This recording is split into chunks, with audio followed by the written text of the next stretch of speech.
Allahu Akbar, Allahu Akbar.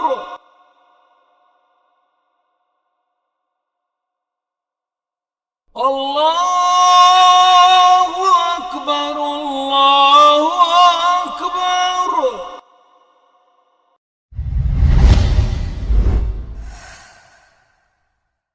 إن أريد إلا الإصلاح ما استطعت. Mən ancaq bacardığım qədər islah etmək istəyirəm. Bismillahirrahmanirrahim. Elhamdülillahi Rabbil alemin. Və salatu və selamu ala nəbiyyina Muhammedin və ala alihi və sahbihi əcmain. Elhamdülillah, Allah subhanahu wa ta'ala bizi gözəl bir aya yetişdirdi. Necə ki, sələflər bu ayı necə həsrətlə gözləyərdilər, sevinərdilər bu ayın gəlişinə, Ramazan ayının. Və bugün Ramazan ayının xüsusiyyətlərindən olan bir ibadət haqqında, oruc barəsində danışmaq istəyirəm. Hansı ki, Allah Rasulü sallallahu aleyhi və səlləm hədislərinin birində buyurur ki, Allah subhanahu wa ta'ala buyurdu hədis-i qudüsdə, Adəm oğlunun hər bir əməli özü üçündür. Yalnız oruc bundan istisnadır, o mənim üçündür və onun mükafatını mən özüm verəcəm. Oruc qalxandır. Sizdən biriniz oruc tutduğu gün nalayiq söz danışmasın və qışqırıb dalaşmasın. Əgər kimsə onu söysə və ya dalaşmaq istəsə desin ki, mən orucluyam. Muhammedin canı əlində olana and olsun ki, oruclunun ağız qoxusu Allah yanında müşk qoxusundan daha xoşdur. Oruclunun iki sevinci vardır. Biri iftar etdiyi zaman, digəri isə Rəbbi ilə qarşılaşdığı zaman. Hədisi Buxari və Müslim rəvayət ediblər. Və bu hədisdə bir çox faydalar var. Alimlər bu faydalardan qeyd ediblər. Onlardan məsələn, orucun Allah üçün olması barəsində İmam İbn Həcər rahiməhullah deyir ki, oruc digər ibadətlərdən fərqlidir. Məsələn, namaz, zəkat və həcc kimi ibadətlər zahirdə görünür. Yəni, insan onları edəndə görürlər. Lakin oruc gizli ibadətdir. İnsan istəsə tək olanda yeyə bilər, içə bilər. Lakin Allahdan qorxduğu üçün bunu etmir. Yəni Allah qorxusu olduğu üçün etmir onu. Həmçinin orucun savabı ölçüsüzdür, necə hədisdə qeyd olundu. Alimlər deyiblər ki, digər əməllərin savabı müəyyən qatlarla artır. Məsələn, 10 qatdan 700 qata qədər artır Ramazan ayında əməllər. Savabı, əcri. Lakin oruc haqqında Allah Teala buyurdu ki, onun mükafatını mən özüm verəcəm. Nəvəvi rahiməhullah deyir ki, bu o deməkdir ki, orucun savabı sayla məhdud deyil. Allah istədiyi qədər onu artıracaq, istədiyi qədər əcr savab verəcək. Həmçinin hədisdə qeyd olunur ki, oruc qalxandır. Alimlər bunun iki mənası olduğunu deyiblər. Dünyada qalxandır, yəni insanı günahlardan qoruyur, oruc. İnsanı günahlardan qoruyur. Ahirətdə qalxandır, yəni insanı cəhənnəm əzabından qoruyur. Subhanallah, necə əzəmətli bir ibadətdir. Həmçinin hədisdə qeyd olunur oruclunun əxlaqı, yəni pis söz danışmaz oruc tutan, dava etməsin, pis danışmasın. Əgər kimsə ona sataşsa desin ki, mən orucluyam. Və alimlər bu barədə deyiblər ki, orucun yalnız aclıq və susuzluq olmadığını, əxlaqı da tərbiyə etdiyini göstərir. Həmçinin hədisdə qeyd olunur oruclunun ağız qoxusu. Oruclunun ağız qoxusu Allah yanında müşk qoxusundan daha xoşdur. İbn Həcər rahiməhullah qeyd edir ki, bu qoxu insanın oruc tutduğu zaman ağzından gələn qoxu insanlar üçün xoş olmasa da Allaha itayət əlaməti olduğu üçün Allah yanında qiymətlidir. Və oruclunun iki sevinci var.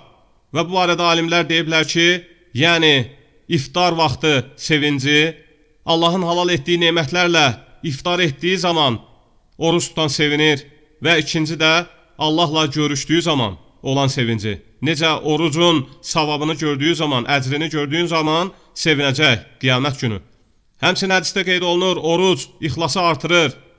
Bir çox alimlər deyiblər ki, oruc riya, yəni göstəriş ehtimalı ən az olan ibadətdir. Çünki onu yalnız Allah bilir. Bu səbəbdən Allah Teala buyurur ki, oruc mənim üçündür. Yəni heç kim bilmir kim oruç tutub, kim yox. Allah bilir yalnız.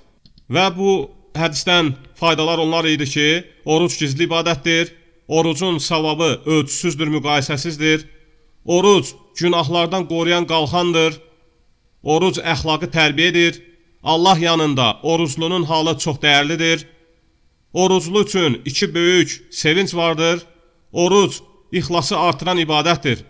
Oruc riya ehtimalı ən az olan ibadətdir. İbn Teymiyyə rahimehullah deyir ki, oruc gizli ibadətdir.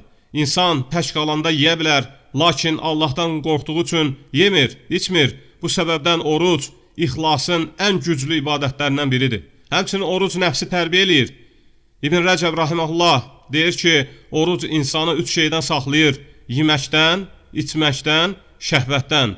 Bunlar nəfsin əsas istəkləridir. İnsanın nəfsinin əsas istəkləridir. Onları tərk etmək nəfsi zəiflədir və qəlbi gücləndirir. Oruc şeytanın yolunu daraldır. Alimlər deyiblər ki, şeytan insanın bədənində, qan damarlarında dolaşır. Oruc isə yeməyi azaldır, şəhvəti zəiflədir və beləliklə şeytanın təsiri azalır, vəsvəsəsi azalır insana qarşı. Həmçinin oruc səbir ibadətidir. Alimlər deyiblər ki, orucda, Ramazanda 3 növ səbir vardır. Allaha itayətdə səbir, yəni oruc tutaraq, günahdan uzaq durmaqda səbir və çətinliklərdə səbir. Həmçinin bu səbəbdən deyiblər ki, Ramazana səbir ayı və oruc qəlbi yumuşaldır, aclıq insanın qəlbini yumuşaldır və kasıbları xatırladır, təvəzzükarlığı artırır. Həmçinin oruc insanı günahlardan qoruyur. Necə ki, hədisdə deyilir ki, oruc qalxandır və alimlər deyiblər ki, insan oruc tutanda günah etməkdən utanır, qəzəbini daha çox saxlayır, dili daha çox qoruyur dilini. Həmçinin oruc bədənə də insanın bədəninə faydalıdır. Alimlər deyiblər ki, oruc bədəni istirahət etdirir, artıq yeməyi azaldır, sağlamlığa faydalıdır. Lakin insan oruc tutarkən əsas məqsədləri bu olmalı deyil. Əsas məqsədi ibadət və Allahın razılığı olmalıdır. Həmçinin oruc Allah ilə xüsusi əlaqə yaradır. Necə ki, hədisdə buyurulur ki, oruc mənim üçündür. Alimlər deyiblər ki, bu söz orucun Allah yanında xüsusi ibadət olduğunu göstərir. Allahın bu ibadəti xüsusi şəkildə sevdiyini bildirir. Həmçinin oruc insanı təvəzzükar eləyir. Aclıq insanın zəifliyini xatırladır, insan öz acizliyini anlayır, Allahın nemətlərinin dəyərini daha çox bilir və oruc axirətdə böyük mükafat gətirir sahibinə. Alimlər deyiblər ki, orucun savabı qiyamət günü o qədər böyükdür ki, oruclular üçün həmçinin cənnətdə Ər-Rəyyan qapısı var. Yəni o qapıdan cənnətə ancaq oruc tutanlar girəcək. Həmçinin Qazali rahmehullah orucun qəbul olması üçün 6 qayda gətirir ki, birinci deyir ki, insan orucunun qəbul olmasını istəyirsə, gözünü qoruması lazımdır, harama baxmamalıdır. İkinci deyir ki, dilini qorumalıdır, qeybətdən, yalandan, pis sözlərdən uzaq durmalıdır. Üçüncü deyir ki, qulağını qorumasıdır, hansı ki, haramlardan, boş sözlərdən, qeybətdən və s.